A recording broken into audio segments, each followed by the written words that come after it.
টাকা পয়সাই সব না, জীবনের বড় আর গুরুত্বপূর্ণ একটা অংশ সেটা আয় করতে করতেই কেটে যায়। তবে নিজের প্রিয় স্থানে থেকে অর্থকড়ি নিয়ে ঝক্কি ঝামেলাও যেন বরদাস্ত করা যায় না, যেমনটা হলো ভিনিসিয়াসের ক্ষেত্রে। ইউরো আয় করতে গিয়ে প্রায় খুইয়ে ফেলছিলেন প্রিয় ক্লাবকে। তবে এবার ভিনিসিয়াস জুনিয়রের ইচ্ছাকে প্রাধান্য দিচ্ছে রিয়াল মাদ্রিদ। বেতন ভাতা সংক্রান্ত ঝামেলারও অবসান ঘটতে যাচ্ছে শীঘ্রই। এমবাপের সমান বেতনই দেওয়া হতে পারে ভিনিকে। ব্রাজিলিয়ান এই তারকাকে হাতছাড়া করার মতো রিস্ক নিচ্ছে না রিয়াল মাদ্রিদ। দরকার পড়লে তার দেয়া সব দাবি মেনে নেওয়া হবে। অবশ্য ভিনিসিয়াসকে শুরুতে কনভিন্স করা যাচ্ছিল না নতুন চুক্তির ব্যাপারে।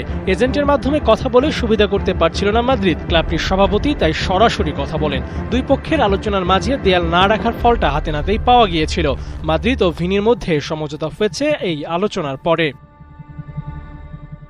নতুন চুক্তি নিয়ে খুব বেশি তারা অবশ্য ছিল না। 2027 সাল পর্যন্ত ভিনিকে খেলতেই হতো চুক্তি অনুযায়ী। কিন্তু যখনই মাদ্রিদ ও ভিনি দুই পক্ষের মধ্যে দূরত্ব তৈরি হয়েছিল, তখনই আলোচনায় আসছিল তাকে দেয়া সৌদি প্রো লিগের প্রস্তাবগুলো। ইউরোপিয়ান জায়ান্টদের মধ্যেও ভিনিসিয়াসকে নিয়ে আগ্রহ ছিল তুঙ্গে। এই যখন অবস্থা, তখন নতুন কোনো চুক্তি না করলে ক্লাব ছাড়ার মতো ঘটনাও ঘটে যেতে পারে। ভিনির চাহিদা ছিল বেতন বাড়াতে হবে। ক্লাবের সবচেয়ে বেশি বেতন চাইছেন ভিনি, এমন খবরও চাওর হয়েছিল। স্পষ্ট করে বললে এমবাপের সমান বেতন দাবি করেছিলেন ভিনিসিয়াস জুনিয়র।